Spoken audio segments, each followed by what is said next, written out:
Okay, this is the last part of the chapter 1. So we're on 1.6, which is dimensional analysis.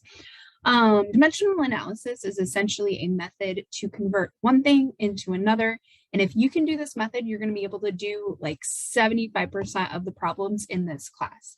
It's really just a unit analysis. So if you keep track of your units, you should be able to solve any problem. So this is called dimensional analysis. Essentially, the definition is using units to problem solve.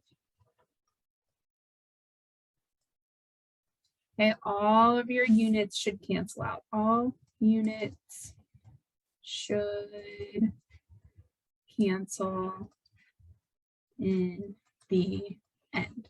What that means is you're going to end up in the unit that you want, the question is asking for. So I'm going to show you how to do this. Essentially, we're using any type of equalities. So all of these down here are equalities. These are how to convert from one thing into another, right? You're going to go to Google and type in how many ounces are in a pound. Well, I'm going to show you how to do that math because you're not going to have Google with you on the test or when you're trying to convert something in the lab. So your measured equalities can be turned into what are called conversion factors. Okay, so these are like definitions. Okay, so definitions and conversions for units. Okay, like these here. Okay, you're never going to have to memorize these. I will always give you ones that you need in order to do a conversion, but you're going to have to show me the work on how you get from point A to point B. All right. So essentially what we're doing is we're going to take these conversion factors here and we're going to write them as ratios, okay, because they're equal, right? So essentially if I write, let's use the week and days one, 1 week over 7 days, okay, that's a ratio, right? But those are exactly the same thing.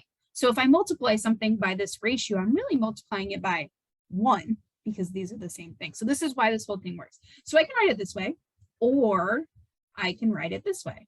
7 days is the same thing as 1 week. Okay, they mean the same thing. I can just pick whichever one I need in order to get my math to work out and my units to work out. So you're going to see how I'm going to do that. I'm going to do another one really quick. I got 1 mile is 5,280 feet. Again, not something you have to have memorized, but something we will use. Okay, so 1 mile is 5,280 feet. Or I can write it as 5,280 feet is the same thing as 1 mile. And then we're going to use these in our math. Oh, I actually meant to write these down here, so we're going to flip flop. Okay. What did I want you to write up there? Like, what does this mean? Essentially, what you're doing is you're writing as a numerator over a denominator. Just like a fraction. And you are going to make your units cancel out because, right, if you have something on top and something on bottom of a fraction, the units are going to cancel out, or the numbers would cancel out if they were numbers. Okay, so I'm going to show you what I mean. There's some steps to solving any of these problems, but once you guys get this down, it's very systematic and it will work for you every single time. So the first thing I want you to do is always start with whatever your given number is in the problem over an implied 1. So I'm going to do this example right here, 65 inches converted to centimeters. So when I say start with your given, that means whatever number I gave you in the problem, I'm going to start with 65 inches over 1, an implied 1, because you can put anything over 1, right? And what we're going to do is we're going to multiply it by a conversion factor.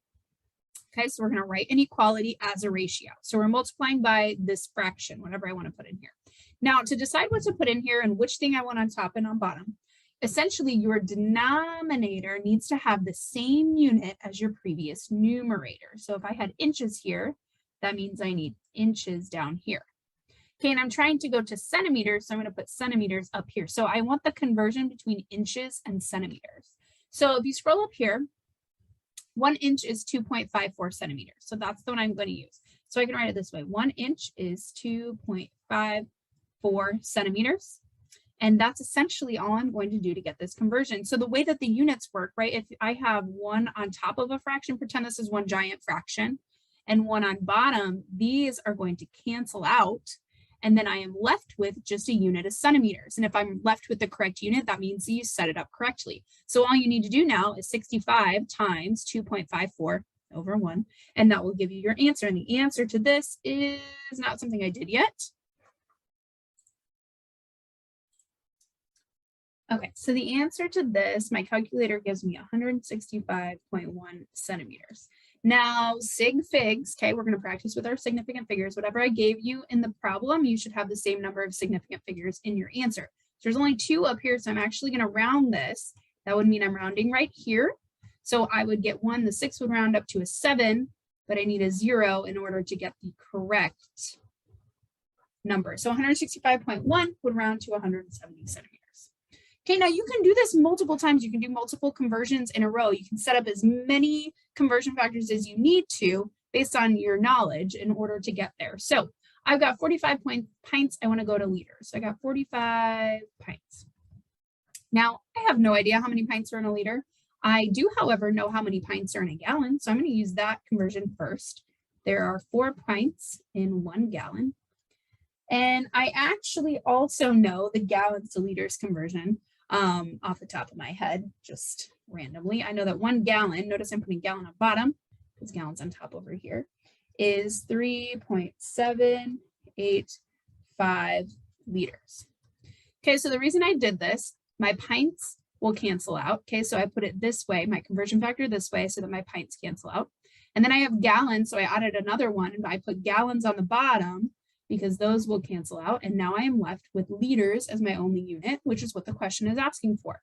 So you can go in any order with multiplication and division. You could multiply all your numbers on top. So 45 times 3.785 divided by 4, or you could go from left to right. You could do 45 times 1/4 or divided by 4, and then times 3.785 liters.